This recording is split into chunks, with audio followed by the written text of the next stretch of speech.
అందరికీ నమస్కారం. అమ్మ మాట అమ్మాయి బాట ఛానల్కి స్వాగతం. కథ చెప్పుకుందామా? దక్కిన సిరి. మల్లవరం అనే ఊరి పొలిమేరల్లో ఒక పాడుబడిన పురాతన అమ్మవారి ఆలయం ఉండేది.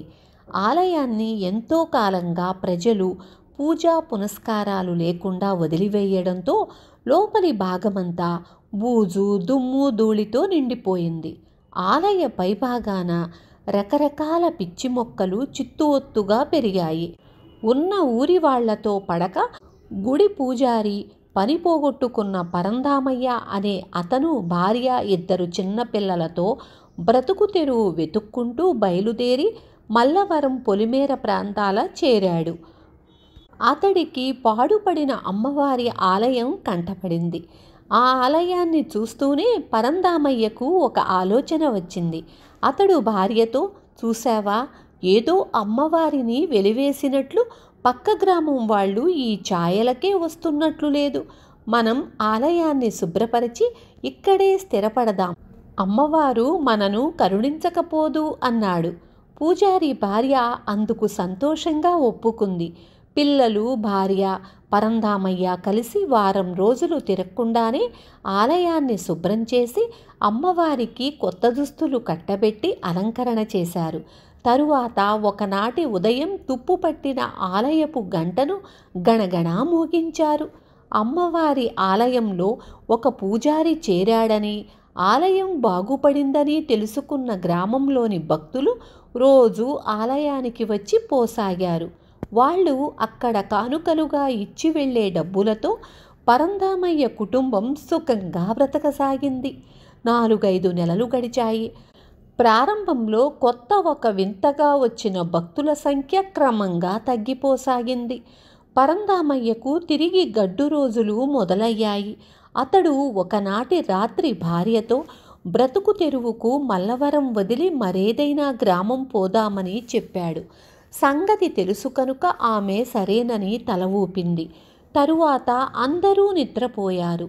ఒక అర్ధరాత్రి వేళ అమ్మవారు కలలో పరంధామయ్యకు ప్రత్యక్షమయ్యింది.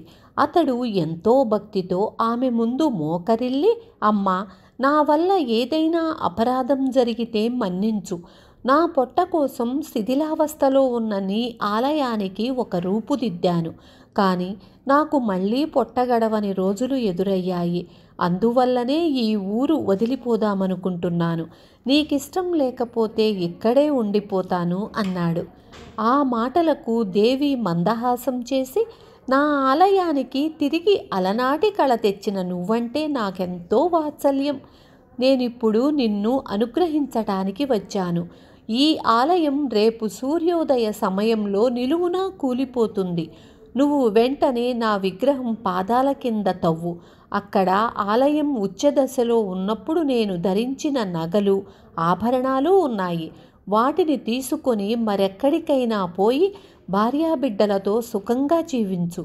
నేను ఈ ఆలయాన్ని విడిచిపోతున్నాను అని చెప్పి అదృశ్యమైపోయింది.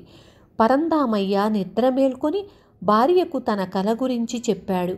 ఇద్దరూ కలిసి విగ్రహం పాదాల కింద తవ్వగా అక్కడ అమ్మవారు చెప్పినట్లే చాలా నగలు దొరికాయి. వాళ్ళు వాటిని జాగ్రత్తగా మూటకట్టుకొని సంతోషంగా పిల్లలిద్దరితో ఆలయం బయటకు వచ్చారు. ఆ సమయంలో సూర్యోదయం అవుతున్నది. అంతలో 3 దొంగలు అక్కడికి వచ్చి పరంధామయ్యకు కత్తులు చూపించి, నీ చేతిలో ఉన్న మూట, ఇతర పాత్ర సామానులు గొడవ చెయ్యకుండా ఇచ్చెయ్యి అన్నారు బెదిరింపుగా.